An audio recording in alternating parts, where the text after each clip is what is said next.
Hello, I'm Elizabeth Day, and I know the reprobate that is Jamie Lang, because I used to watch Made in Chelsea when Jamie was on it, and I always thought he seemed great. And then I launched my own podcast, and I was desperate to have him on as a guest. And he turned up so full of good energy and willing to share and be vulnerable. And he's also just one of the funniest, kindest people I've ever met. And we're both Scorpios, so we bond on that level. And I have watched his career with awe ever since. And I'm so happy to be on his podcast right now and engaging in a chat with one of my favourite people. What would you really like to be asked in an interview? Will you accept this British Podcast Award? It is honestly, it's our nemesis.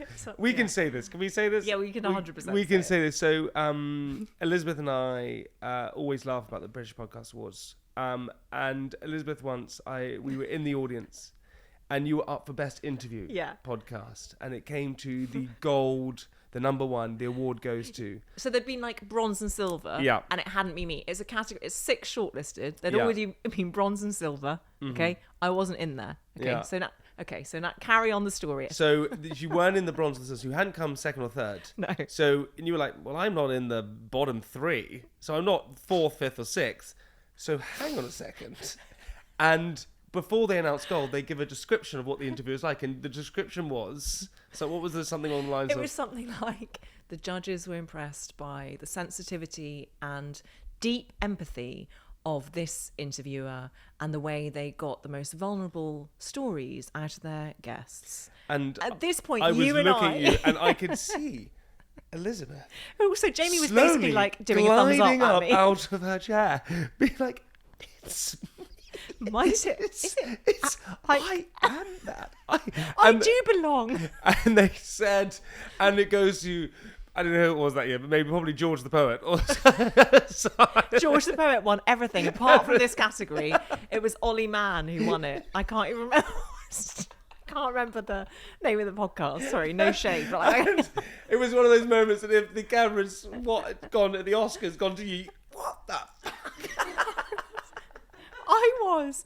I was disproportionately upset. Yeah. I think it's not like this podcast is all about just like owning the stuff. Okay. Yeah. So I was so upset. I really genuinely was like not upset, angry. I was so sad. Yeah. And I think it goes right back to both of our needs for approval and for feeling like we were accepted and championed. Anyway, neither of us has ever won an award at the British Podcast Awards on the night. I've never been top 3. I've never won anything on the night. I'm sorry, because I saw you at the last one when I was like chairperson, but I didn't have any say in who won. I thought that was ours. I thought it was you as well. We weren't even top 3. I presented it. I presented that category. Thought, how clever. They've got Elizabeth to present it because she's going to give it to us. I know, and I was all ready to say, my friend. Jamie, I was so on your behalf. But it's because, and I said this to you at the time, and I stand by it, you are too big to be awarded stuff. That's very kind. People will think, no, I genuinely believe this, and I know you don't believe it about yourself. So I just want a moment to say, I am so impressed with what you have achieved and what you have built during your career. Mm-hmm. You have had to redefine yourself in so many ways and prove yourself in so many ways. And now you are at a level, you are a podcasting magnate. Your company, JamPot, produces hit podcast after hit podcast. You are a major player in this field. You've changed the game for the rest of us. You were one of the first to embrace TikTok. Like, you do an amazing job at what you do, let alone Candy Kittens and the business you built up there. And I'm so proud of you. I think it's really amazing. Thank you. And it's a bit like Richard Branson going to the Entrepreneur of the Year Awards in Grosvenor House Hotel and being annoyed because he didn't get an award. That's what it's like. That's the equivalent. That's how you need to think of yourself. That's very kind. But I think if we did win it... Keep that in, Jamie. I'm going to keep it in. Okay. If we did win it, do you think it would make us happy forever? Do you think that would all of our troubles would suddenly go? It would, like that. No. I feel fulfilled. That's all I needed. You have this amazing way of opening people up as well. And I remember very vividly with you where we bumped into each other. And That's not me getting emotional. Damn it. We bumped Give him time. Yeah, give him time. I'll get it out.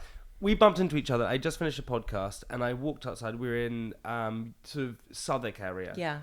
And I was going through a tricky time. Sophie, so she was having anxiety because of the wedding and all these different things. And I was kind of felt a lot of pressure. And I bumped into you and we had a chat about different stuff. And I showed you different things. And in this podcast room. And as we walked outside, you said, "Are you okay?" And I said, yeah, I'm fine. And you said, "Are you sure? Do you want to talk about it?" And you had this amazing way to sort of really understand by just one word or one conversation, what someone says to you, what they're going through. And that's an amazing ability. And so you what I would say is you're incredibly empathetic, which always must be quite hard because it makes you quite emotional then at the same time. So, yeah, I think that's why you're a great interviewer, is because you really understand people's emotions. Thank you. That is such a lovely thing to say, and I completely and very clearly remember that interaction. But is that a curse as well at the same time? No, I do think I am empathetic. I think that's the one thing that I can say about myself that I know to be true, that isn't highly critical. And I now am at a stage where I really value it and respect it and understand what that needs. And when I say that, what I mean is if I have a very intense podcast conversation, or I'm in a situation where I don't know that many people, but I feel like I'm taking on a lot of the accumulated energy, I know that I need time on my own and in my own space just to replenish all of that. And I think why though? Because I think I'm an introvert, and I know that that's a ridiculous thing to say when I'm sitting across from you, and we're both hosts of our own podcasts. Yeah. And you know, I do like putting myself out there, but what I've come to learn is the reason I like that is because I love connection. So I love genuine, deep connection with people, and if I can do that with more and more people, all to the good. But an introvert is someone who needs to replenish their energies by having their own space rather than being with other people and like a group of friends that you can talk it all through with. My husband is the opposite. He's an extrovert, and I think that's partly why we work really well together. Have you always realised you're an introvert? I think so, yes. But did that upset you, that knowing you were an introvert? Yes. And I think because I grew up in a certain era where these issues weren't as discussed, I felt that introversion was quite marginalised. And actually, I grew up in a highly extroverted society. And in many ways, we still exist in that society. And so I felt that in order to belong, I had to pretend and I had to perform and I had to seem more confident and more energetic than I actually was. And I always thought the fault was mine. Exhausting. Yeah, until really quite recently. I would say the last 5 years I've understood that. I've understood that what I think I am is a high functioning introvert in an extrovert culture. Yeah. I can put it on. And it was something that actually I learned relatively young. My first job out of university was on the Londoner's Diary, which is a gossip column on the London newspaper, the Evening Standard. And at that time, they would send you out to really quote unquote glamorous parties every single night in London. And for many people that would be a dream job, you know, getting to go to the premiere of The Lord of the Rings and bowling up to Orlando Bloom and being like, hey, I'm from the Evening Standard. It was my idea of hell, but I wanted to be a good employee and a good journalist. And I'd got into journalism because I love writing and I love connecting with people. So I would force myself to go and pretend to be confident. And I would just have to go up to people I'd never met before who were A-listers and say something that would engage them in conversation. And my fail-safe question was, who do you think is going to be the new James Bond? That's what you'd go to every time. Yeah, because whatever anyone says, we in Britain are unhealthily obsessed with who is going to be the new James Bond. Yeah. Like, even if someone says, I don't know, that's a news story. Where like Orlando Bloom says he doesn't know. And then everyone's like, oh, maybe he's the new James Bond. And it's a double bluff. So you were creating titles straight away, whatever happened. Yes. So then, and you'd have to turn the story around very quickly for the next day's paper. And it taught me a lot, but it was really exhausting. And sometimes all I wanted to do was just have a baked potato at home and not speak to anyone. Do you relate to this at all? Or do you think you're an extrovert? Well, I think it's interesting, right? Because I think I am an extrovert. Yeah. I definitely get energy being around other people, for sure. I actually feel tired when I'm by myself. Really? Yeah. That is wild to me. I but know. It's like Justin. It's like my other half. He's the same. But I like being by myself. Okay. Yeah, so I could do a whole hour just on this. It's so I know, interesting. yeah, it's so interesting. Because the other thing is that although I mean, everyone is probably a mix of both introversion and extroversion. Yeah. Although I'm definitely skewed more towards the introversion side, I do enjoy a party. You do, though. That's what I was saying. And then I was like, why is that? And I asked myself this question, and I think it's because I am not performing intimacy at a party. So at a party, you can be there in a room full of people that you love or you know or you find interesting in some way, but you can't have in-depth conversations with them. So for someone who I get high on the buzz of an intimate, deep conversation and that moment of connection, but I also occasionally find it exhausting, a party doesn't require that of me. I can flit around and have a loving moment of connection and be like, hi, how are you? Oh my gosh, I've just got to see someone over there, like all of that. And it doesn't, and live shows are like that for me as well. I feel as though, I'm not explaining this well. No, you are, I understand. Like in a crowd, I feel as though if it's an engaged audience of amazing listeners or my wonderful friends in a big group, I feel like I can have a one-on-one connection with everyone simultaneously rather than making space in my diary endlessly to be like, shall we meet, send me dates, let's do this, because I've now made this deal with myself that 2 nights a week I'm staying in. Well done. And that might not sound like a lot to some of your listeners, but for me it's huge. So Mondays and Wednesdays now, if someone asks me out, I'm like, oh, I can't do that. Because you were out every night? Well, not out like... Sounds like an alcoholic. yeah. Okay. Not out partying. Just opening up this little dark area. But it's just because like friendship is one of the most important, if not the most important thing in my life. So I would always make time for that and meet someone for a drink here and a cup of tea there and let's go for a walk and let's have dinner. But actually, I didn't have enough time. And so it was really exhausting. And again, I thought the fault was mine. And the pandemic really changed that for me. And I know it changed it for a lot of people because our diaries emptied out overnight.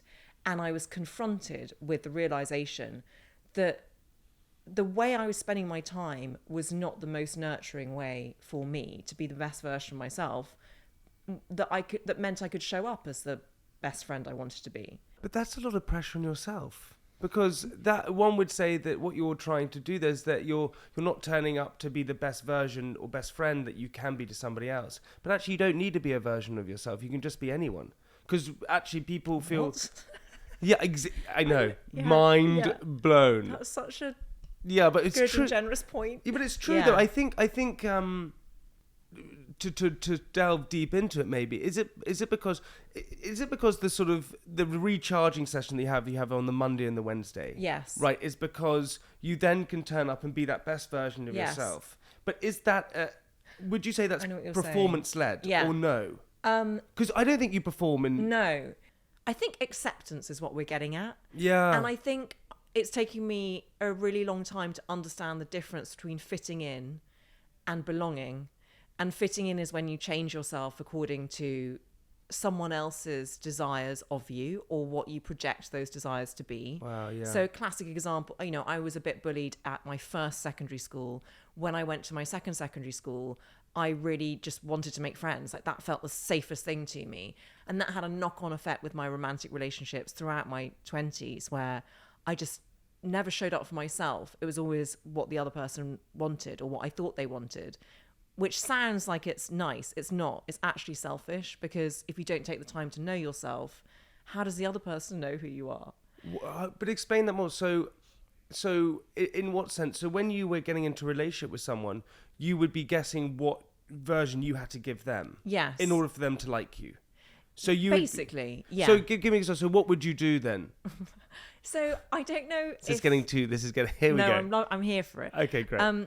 I don't know if anyone has read Gone Girl by an author called Gillian Flynn, but there's a very famous passage in that brilliant book about how this woman has spent years trying to be the quote unquote cool girl, because the cool girl is fanciful, the cool girl is into sports, the cool girl is really chill. And I think for a lot of my 20s, I was trying unsuccessfully to be a version of that. And where it would come into play is like... Why? Is that because you feel then you'd be accepted? Yes. I didn't feel good enough. And so I had to pretend to be someone slightly different so that a perfect, again, that's in quotation marks because there's no such thing, a perfect partner so that that person would never leave me, because the fear of abandonment would be the final verdict on the fact that I wasn't good enough. And it would be crazy stuff. Like I remember one boyfriend, I remember this so clearly, and I must have been about 26, saying, "Where do you want to go for lunch?" I was like, "I don't know. Where do you want to go? Where do you want to go for lunch?" And he was like, "Well, you tell me what you want." I was like, "I literally don't know what I want or where I want to go for lunch, because I'm scared that if I say where I want to go, if I could find out deep in my psyche where I want to go for lunch, you wouldn't want to go there and you would think less of me." So therefore you would be rejected. Yes.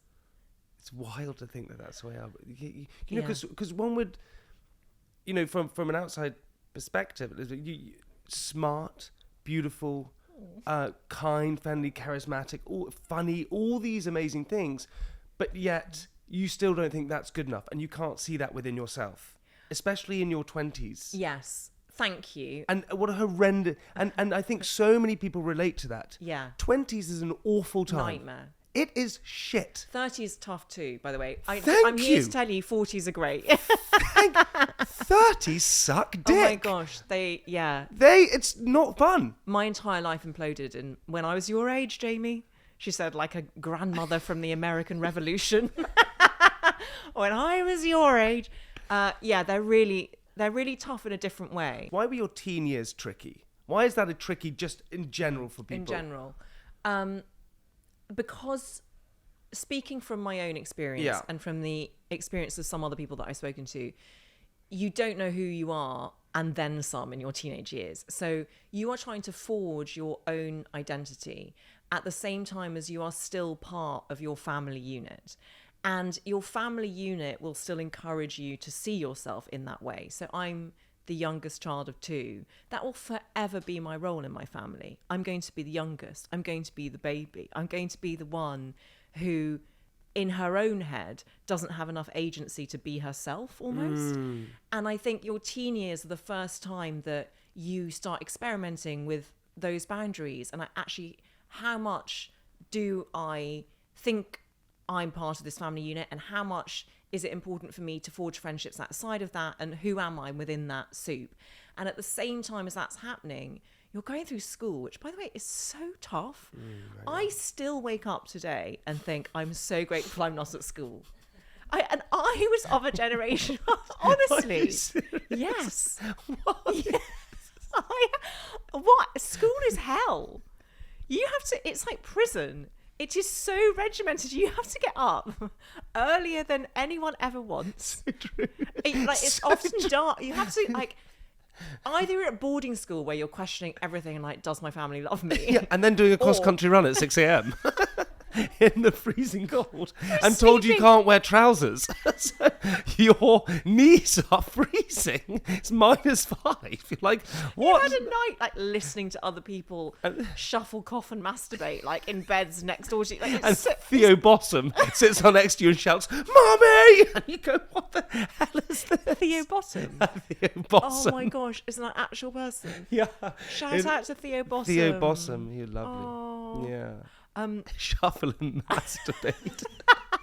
So either that or you're at a day school and you have to schlep out, often getting buses before dawn to get to this lesson, and then you're forced for years to study subjects you're not good at. until you can finally give one or two of them up, but then you're still, and then it's just so weird. And I understand it's the best system we have. Yeah. But I hated it. I should say I hated school as a concept. The second secondary school I went to was actually a really good school, and I met some lovely people, and it was really good for me, but I just didn't like school. But they had a course that was lessons called life skills. Now, the only thing I remember being taught in that lesson was how to put a condom on a piece of plastic. I don't remember being taught about taxes. It was such a shock to me when I was like, I have to pay taxes. I'd love to have been taught like key accountancy skills, or the importance of collaboration, or dare I say it, like the limits of fertility. Yeah. Whereas it felt like all of my education was about double maths and don't get pregnant as a teenage girl. So much of it was that. And obviously that's important, but I think that there needs to be a little more balance. So I think that's why teenagedom is quite tough. And then you enter your 20s and you're out of school, and either you're in the world of work or you're at university, and that kind of forging and discovery of identity continues. And then it's your first experience of adult life, and adult life is bafflingly free of signposts and exams. So there's no exam that you can take that will tell you that you're doing a good job at adulting.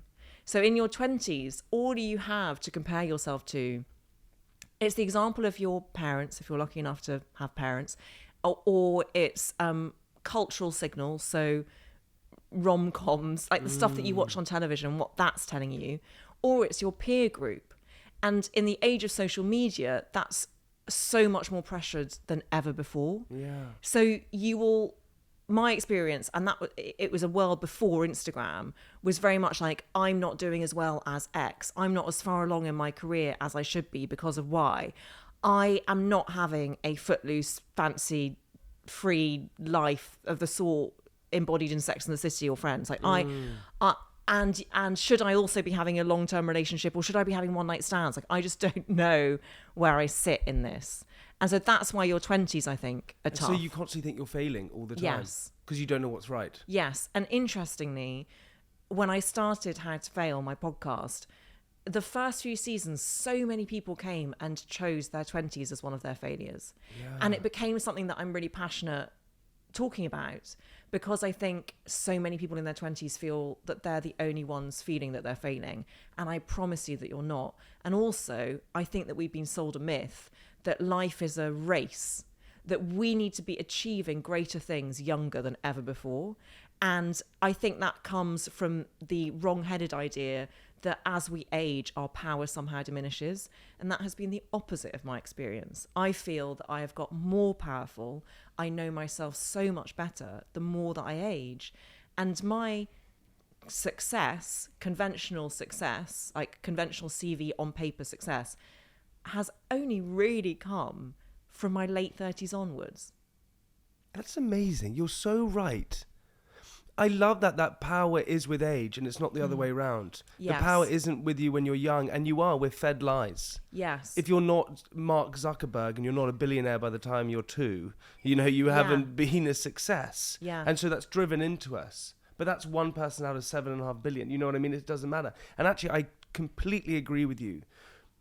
In my 20s, I was doing lots of different things, and there were things that I was doing that I was like, well, I'm successful now because I have an office. I'm successful. But actually, I just wasn't. And now that I'm 35, I realised before everything was just nonsense. And actually, what is success? It's lots of things, but knowledge is 100%. Everything. That is such a good way of putting it, because obviously, if I spend a lot of time thinking about failure, and that means that I've spent a lot of time thinking about its shadow twin, success, and how I think of success has radically changed. I saw something on Instagram yesterday saying that the true mark of success is a calm nervous system.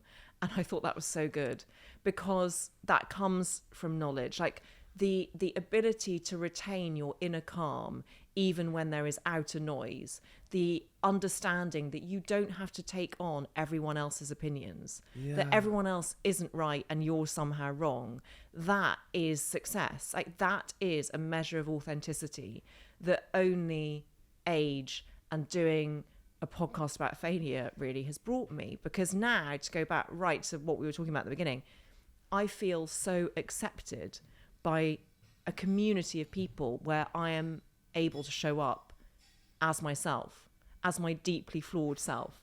And that's been a revelation to me and something I'm forever grateful for. Why are 30s tricky? Your 30s are tricky because you think, at least, again, speaking from my experience, you think you've sorted yourself out by then. So I started therapy when I was 27 and I did 12 weeks of it. And I was like, I am now cured of any dysfunction. I am an enlightened being. So I entered my 30s thinking, no, the 20s were tough, but I've really found myself now. Just quickly on that, I started therapy when I was 27 properly. Did you? Yeah, same. I think it's that strange age you hit. Saturn's return, as your former colleague Caggie Dunlop would say. Yeah. 27, you get hit with it. But just quickly on that, so you insecurities, whatever, flooding through, you go to therapy, you do it, you go into your 30s, you think, okay, well, I'm fine now. I know my place, but you don't actually. No. Okay. Well, I didn't. Actually. I don't think anyone. I'm sure some people might do. But I don't think so.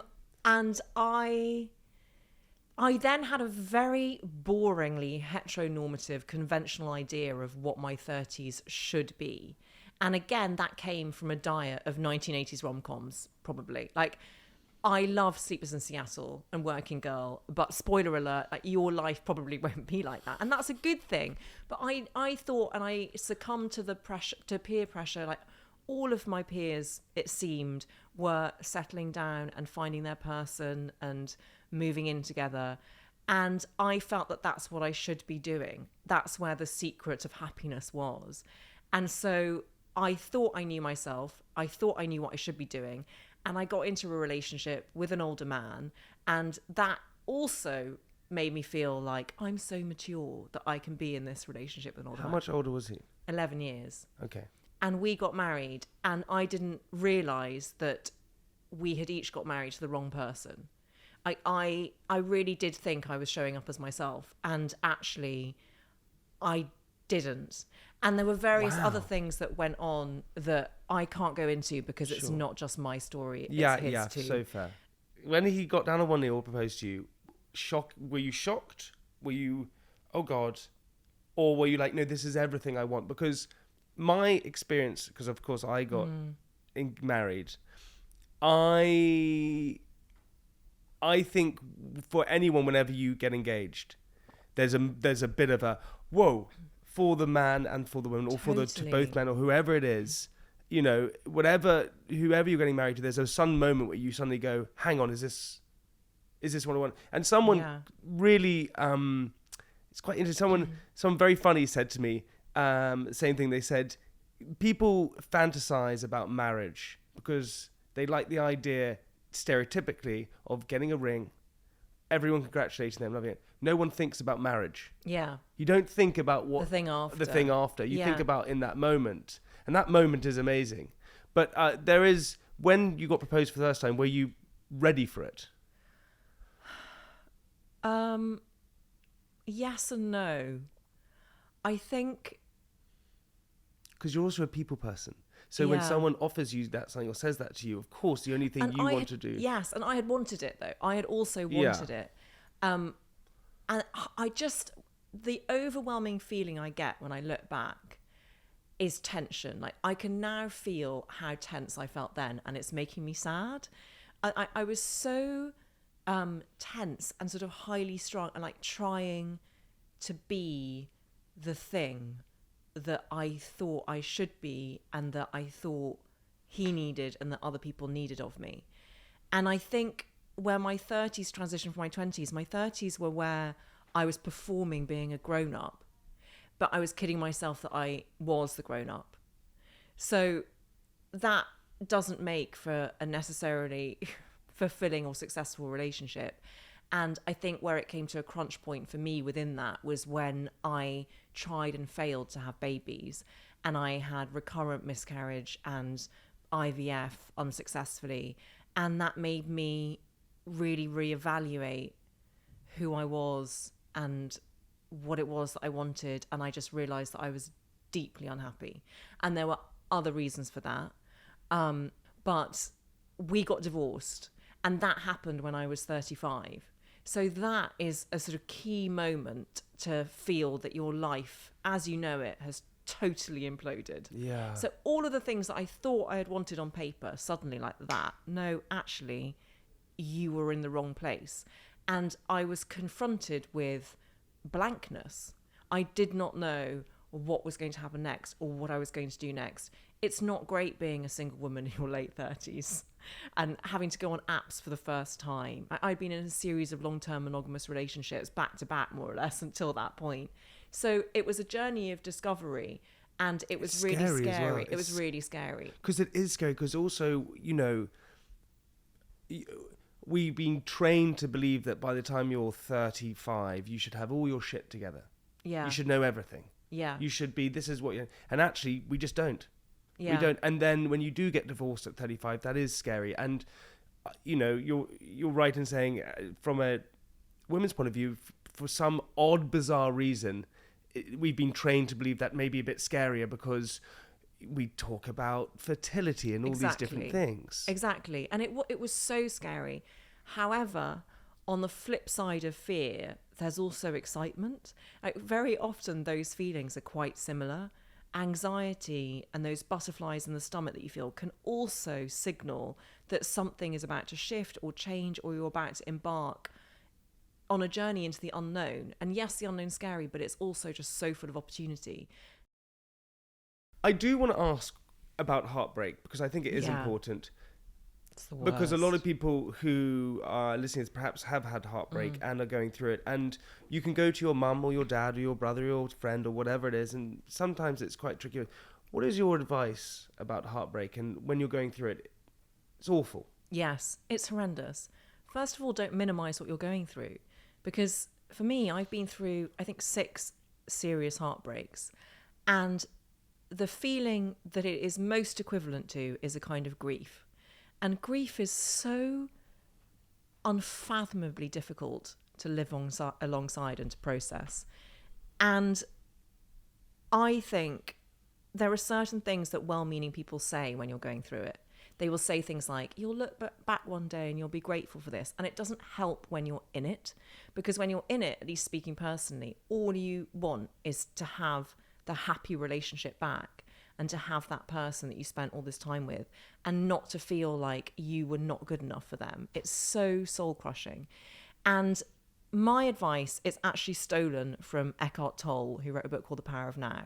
When I was going through one of my serious heartbreaks, I was too involved in my own sadness to listen to any music. So like any pop music would seem to bear specific resonance to what I was going through. Ariana Grande speaking about a broken heart, forget it. So I started listening to a lot of podcasts. And it's actually ironically what got me into podcasting. And one of the podcasts I listened to was Eckhart Tolle being interviewed by Oprah Winfrey. And he said, whatever you're going through, treat it as if it were an active decision on your part to go through this. If you chose to be going through this, what might that be teaching you? How might you think of it differently? And of course, no one would ever choose to go through pain or grief or heartbreak or loss. But just as a psychological exercise, if you had made that choice, why would you have made it? And I found that very helpful, because if I put myself into that mindset, it's suddenly a mindset that removes you from a position of powerlessness and puts you, at least for a moment in this hypothetical, into a position of power. So what was lacking for me in that relationship? Because I guarantee you that something was. Because if nothing were lacking for you, if that relationship were worthy of you, you would still be in it. That relationship was on the rocks for longer than you realise, because it wasn't worthy of you. And the other thing that I would say is, if you are the one who has been dumped in a brutal way, actions are character. You cannot separate the two. So that person has now shown you who they are. And therefore, when you look back through rose-tinted spectacles and you think, oh, but it was so amazing in the beginning and this was so amazing, but they're not that person anymore. They're the person who had the capacity to do this to you. I found that really helpful. And then finally, I would say the amazing Mo Gaudat, who famously came up with an algorithm for happiness, and he's now a leading expert in AI. He came on How to Fail way back in 2019 in season 4. And I asked him this question about heartbreak. And he said the first thing that I say when someone tells me that they've gone through a breakup is congratulations. Because I can guarantee you that relationship wasn't working for either party if it broke up. And he reassured me that there are however many billion people in the world and that I would find someone. And he turned out to be right. And actually, annoyingly, all of those people who said you will look back one day and be grateful, they turned out to be right too. Wow. I would not have launched How to Fail were it not for heartbreak. I needed to get to that point, and I needed to go through all of those feelings to understand who I was and what I wanted to do with that pain. And from pain can come like great creation and like great art, and take everything that has happened to you and store it away and know that it's making you wiser, and in the fullness of time it would have taught you something really extraordinary. It's amazing. That is so true. And I also always believe that when a door closes, look for the window. Yes, there's always a window somewhere that you can get through and open it, and there always is. And sometimes you think that the world is going to go. That's in loads of different things, whether you're losing a relationship, heartbroken, losing a job, anything, there's always a window open. I totally think that. For sure. And I often think that, I mean, I am someone who believes in serendipity. So the idea that the universe is unfolding exactly as it should, that belief has brought me great comfort. I know that not everyone subscribes to it, but I think what that says is sometimes it's that thing of like, what's for you won't go by you. Sometimes life removes the thing that we thought we wanted so that the path can be clear to see the thing that we really need and the thing that we really deserve. And that's not to say that everything we go through is easily assimilated. Like, I'm not sitting here being like, every time you have a heartbreak, every time you have a crushing failure, just dust yourself off and get on with it because that's the universe looking out for you. Like, sometimes things will cause you grief and that grief will last forever. It doesn't mean that you can't be at peace and live alongside that grief. And it doesn't mean that that grief won't teach you something. It will teach you something about life, about living life. And I think for me, the most obvious experience of that in my life is my failure to have my own children. And it's a journey after 12 years of various fertility treatments that I am at peace with being at the end of. Are you really? Genuinely. Really? I am. And this I'm is you being honest with yourself. It really is. And I sort of thought for a while, am I in denial? Because this feeling of peace, I never thought I would have it. Motherhood has always been something that I just imagined would happen for me. And I understand that there are very many different ways to be a mother. And I'm so lucky to have so many wonderful children in my life. But I think I got to a point where it felt like it was too much struggle and I didn't want to do it again. And having said that to myself, I then felt in alignment with my life. It felt like I was doing this thing and trying really, really, really hard. And then when I let it go, I was like, okay, that's going to cause me sadness forever. Don't get me wrong. And at the same time, I'm so blessed that I have a wonderful relationship, a job that really stimulates me, and I have all of this creative energy that I can use in other ways. And I genuinely feel at peace with it. And I've left it a few months now, and I'm not in denial. That's amazing. And it doesn't make you emotional anymore? It does make me emotional. Okay. But it's so interesting because I'm not on the verge of tears all the time anymore. And she said, being suddenly getting on the verge of tears, I realised that, like, anyone who's ever been through fertility treatment or anyone who has ever experienced miscarriage, my heart goes out to you first of all.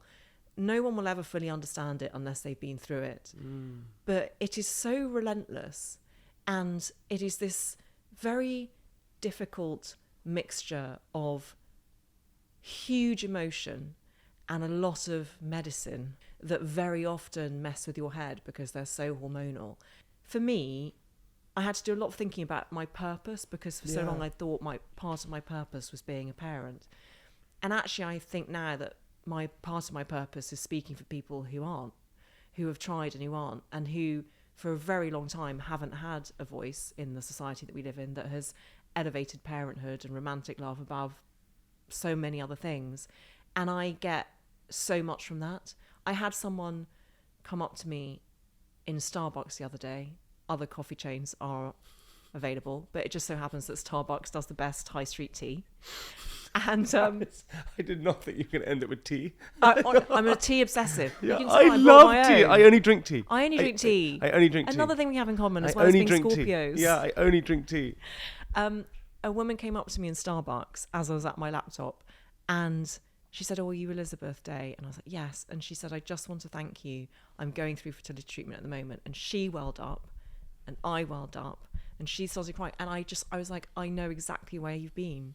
This time last year, I was exactly where you are. And we had a chat and we hugged. And that is one of the great honours of my life, is genuinely when that happens. And so I'm so not on the verge of tears anymore.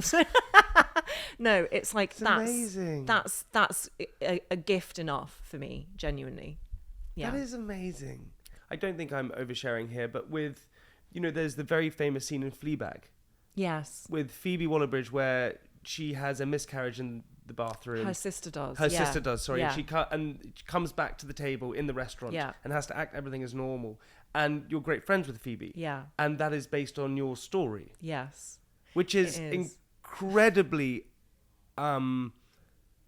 it's a hugely emotional thing to possibly go through, and yet you gave the permission for that to be shared. Yeah, and actually it goes back to what I was saying earlier, that out of great pain can come great art. I mean, what better example than season 2 of Fleabag, which I think, and I know she's a dear friend of mine, but is one of the greatest pieces of TV ever made. It's unbelievable. And that was a really interesting one, because I've had 3 miscarriages, and that was my first miscarriage, and it happened at 12 weeks, which is like, it's a tricky time, because that's when you go in for your scan and you're hoping that everything is good. And we'd seen a heartbeat, and then the heartbeat disappeared, and it was quite traumatic. And I was sent off and was due to come back in for a procedure to remove the pregnancy, and actually it started happening naturally. And I was having brunch with a friend who had come over from Australia, and I didn't want to let her down, and so I went for this brunch the day after the scan had shown no heartbeat, and I went to the loo and discovered I was having my miscarriage then and there. And I went back and sat down, and my friend, who I love and adore to this day, Hayley, I remember thinking, like, I don't want to ruin the brunch. I'll just let's get our corn fritters. And I sort of didn't want to interrupt it. And then I thought, no, this is actually painful now. I'm going to have to say something. And I said something, and Hayley was amazing, was like, we're getting in a taxi right now and I'm taking you to hospital. And that's what happened. And I had told Phoebe that story. It was probably one of the first things I told her. But I remember telling her that story, and then years later, she becomes a global superstar, and Fleabag has come out, and then she's writing season 2, and that's about to come out. And she calls me up. She said, Elizabeth, I think I've done something without meaning to. I was like, what? She said, I think I've written your miscarriage into Fleabag. And she told me the scene, and I said, that is brilliant. Thank you. And take it and do with it what you will. And I genuinely meant that, because I knew that in her hands it would be something so powerful and so full of creative genius. And then I went to a screening of that episode, and that made me cry in the best way, because it felt both faithful to the truth of my experience, but also completely different. It was a completely different scenario. But I know that scene has resonated with so many people. It's amazing. Yeah. It's amazing. I have a lot of friends, right, who are drifted into their 30s and they're not married and they're not in relationships. Why wasn't I hanging out with them? Well, you know what I mean? And I think there's been a shift now where this is happening a lot more. Yes, I agree with you. There's a weird...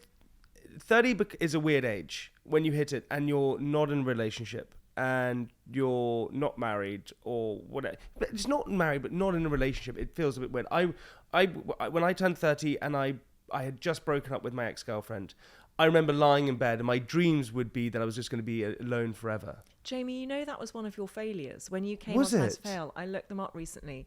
Your third failure was, I'm 30 and I've still not had a successful long-term romantic relationship. Was that it? Yeah.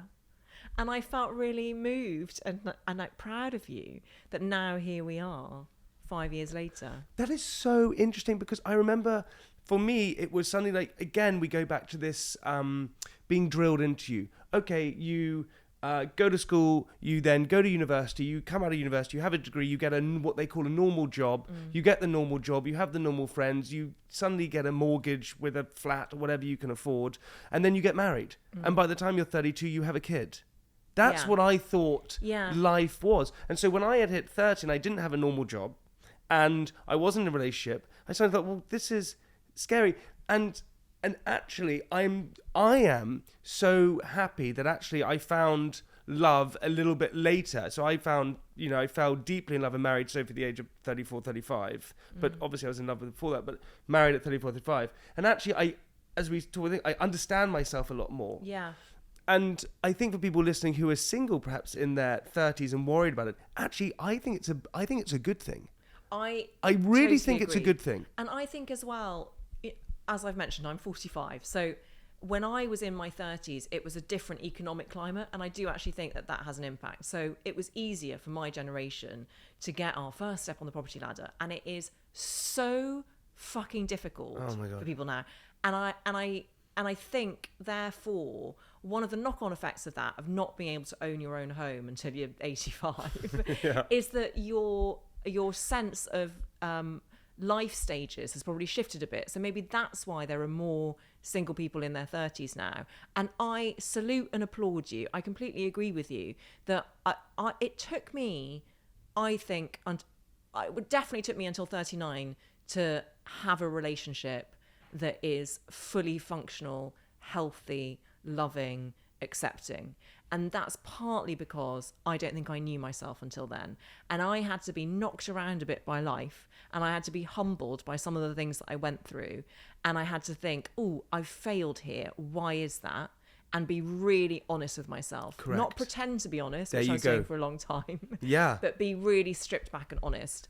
And thank goodness I went through that. And thank goodness I went on a Hinge date age 39 and met my husband. And why do you guys work? When I first met Justin, and we laugh about it now, but he is a big believer in pacing and appropriate pacing. And I'd been very used to thinking romance was love bombing and chaos. Narcissism. And chaos. And chaos. I'm like, let's fly to Rio tomorrow and go and live there. And I'd be like, oh my God, he loves me so much. And then with Justin, again, because he was a grown-up and had been through lots of life, he was just very considered with the pacing. And so we took it, for me, really slowly. And to begin with, I couldn't understand that. And I didn't know if he was into me for months. God, that's for great. Months. You build that slow... Yes. It relates to everything. People want a viral hit on TikTok. It's a bad thing. People want to have a hit now in music. A number one hit's a bad. You want to have that slow growth. And in a relationship, that's why when you meet a friend and then you suddenly fall in love with a friend, it actually turns out that it probably works better. Is you've had that slow growth. You know each other. Yeah. Much better than that instant flash in the pan. And that flash in the pan romance isn't healthy. Totally. I mean, exactly that. Yeah. And that's another thing that I think our popular culture has done us a disservice, because it's made us think of what romance is in a certain way. It's made us think that it's fireworks. And actually, with Justin, I think I have a slow burning, steady bonfire. And I love That's not boring. No, I love a bonfire. Yes. It's not boring at all. And it's so much more exciting because we feel safe enough to experiment. Now I'm sounding really kinky. Here we go. But I just mean like experimentation and communication. Like I know that I can talk to him about anything, and that's amazing. And I also know quite early on in our relationship, he said a couple of things to me that have stayed with me ever since. One time I was feeling really overwhelmed with work and demands, and he said to me, "You'll get through it. And just remember, I think you're amazing. Even if you never do anything ever again, I just think you're amazing. Because that's you. It's not about the things you do." That is like such a meaningful thing. I'm speechless just saying it again. Like it gave me permission to just be myself. And then another thing he said to me, I've sometimes worried in the past, I'm very emotional, not in a kind of sexy Italian way, but in a like weepy, I'm going to cry now because I'm just feeling like everything's too much way, okay? And I sometimes worried about that in the past. I'm just like too much in that way. Like I will cry at anything. And that's how I process stress. Anyway, and I remember sort of saying that to Justin. He would say, I actually love the fact that you're so emotional, because I think that makes him feel safe, that I'm not hiding anything, that it's coming through, and that it's taught him a lot. It's amazing. I actually spoke to someone yesterday who said we all react in different ways, and I can get quite emotional. And people in a sexy Italian way. Yeah, not in a sexy Italian way, but and maybe it's in a business setting or whatever. But but they said, I feel like that's a weakness. Yes, it's not a weakness. I totally agree. It's not a weakness, and people feel sometimes that vulnerability or emotion is a weakness, and it is totally the opposite. You have to be so strong to show up vulnerable in a business setting, and actually that's one of the things that I talk a lot about when I talk about failure in companies. I say a lot, if you take the risk of being vulnerable with your team, I guarantee you that will be paid back in spades, that they will then feel permission to be vulnerable with you and to admit when something goes wrong rather than trying to cover it up and making the problem worse. And actually there's so much solidarity that comes from that, and such a sense of community, and that in turn makes for a far more successful business.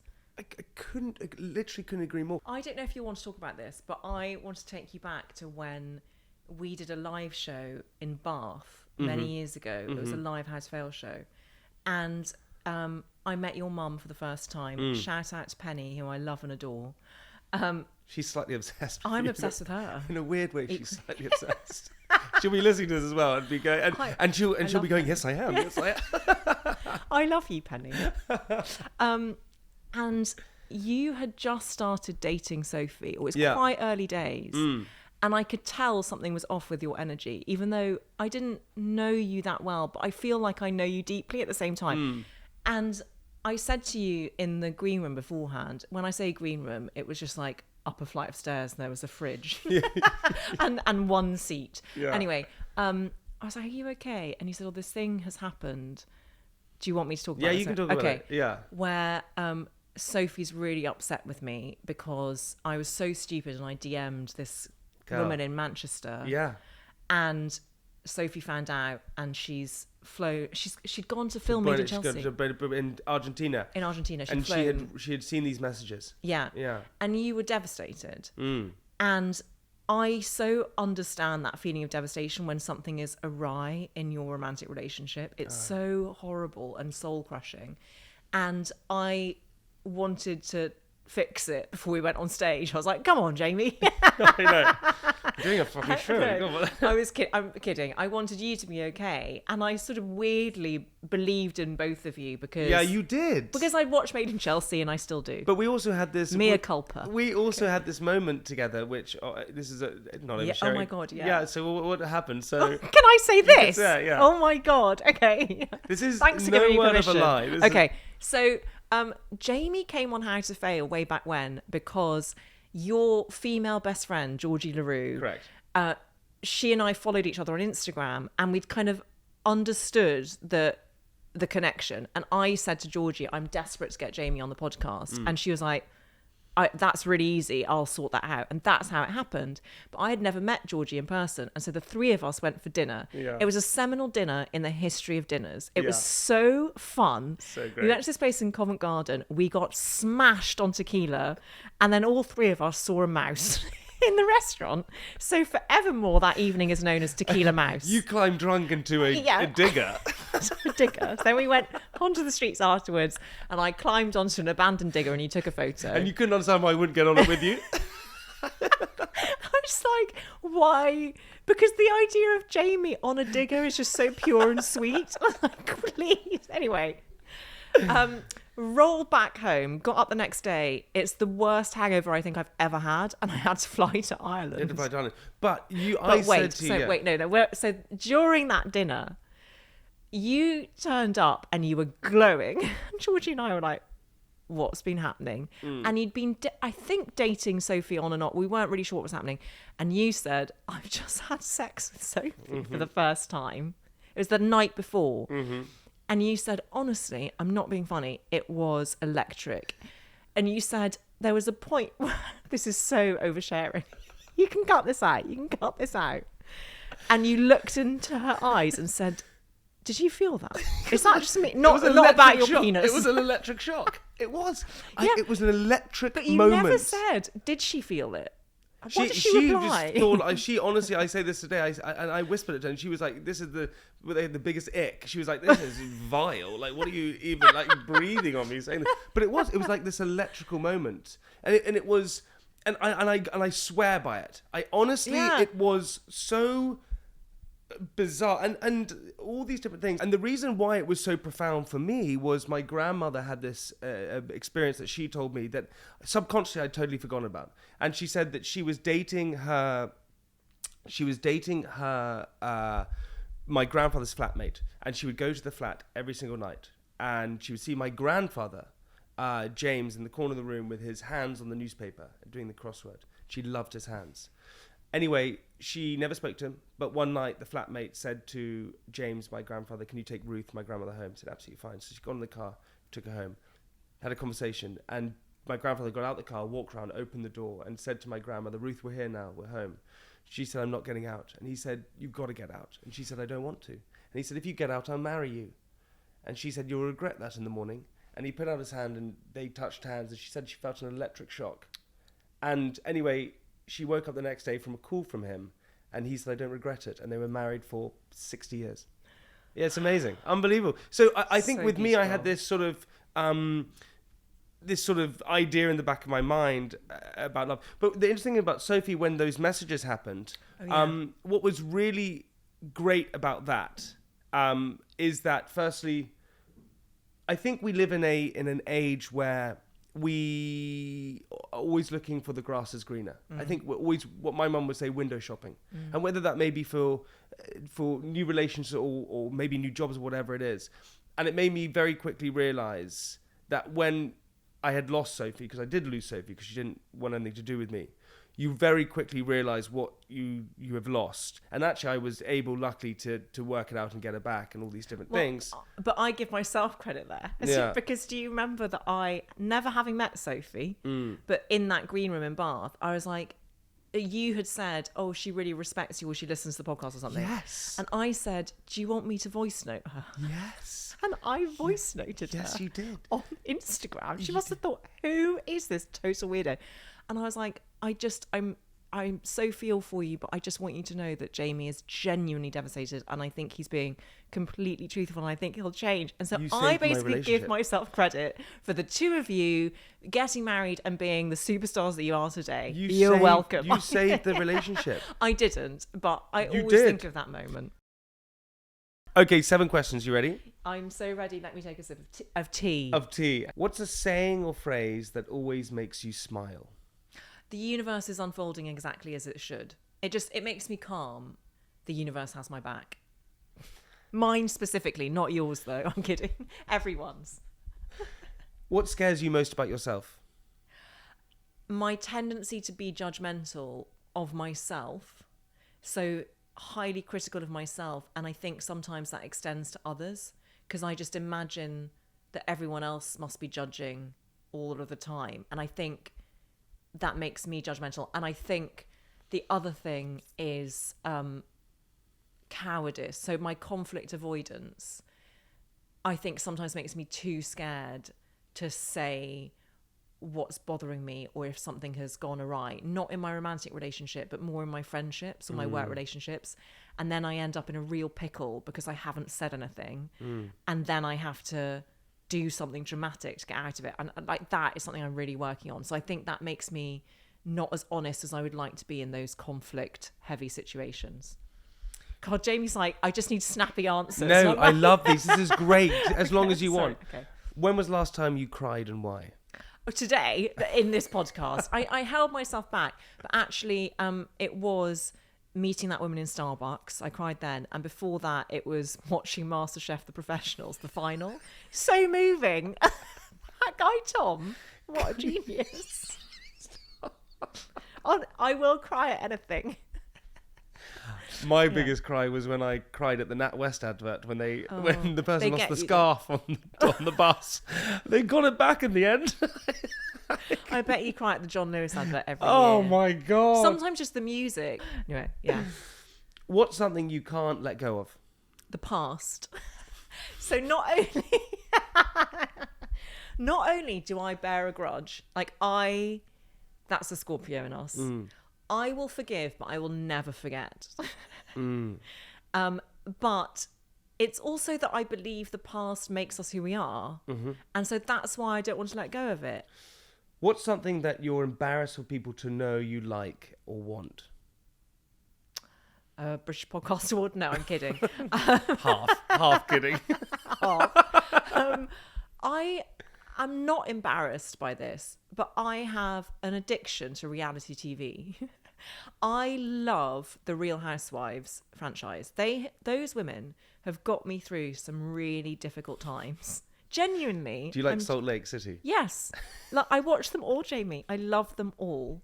They are amazing. Sophie's obsessed. To the extent that I now think most scripted television is not that good because it cannot compete to the drama. With the drama and the authenticity of those women showing up as they are. It's so vanishingly rare to see women of that age on our screen in scripted drama. I mean, it's getting less rare, but I love those shows, and they genuinely have taught me a lot. And I think they're kind of modern day Dickens. the way the plot spirals, it's ongoing, like so many subplots, so many different characters. I adore reality TV, and some people are very judgmental of that. What turns you off? Unkindness and a lack of humour. What turns you on?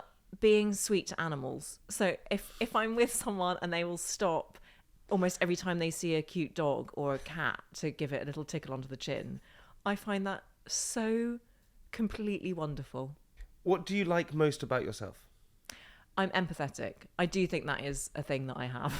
That I think is a good skill in an increasingly binary age of opinion. So yeah, I'm empathetic. And for bonus, what is your favourite swear word? Fuck. That came so quickly. I keep snapping my fingers. Who am I? Like Elton John. Fuck.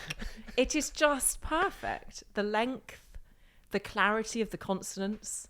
I love swearing. I really do. And it was one of the things that first attracted Justin to me, because on my Hinge profile I swore and I used the word fuck, and he was like, "Oh." What did your Hinge profile say? I can't remember now. I can't remember the context of the swear word fuck, but it was like, what competition would you... I'm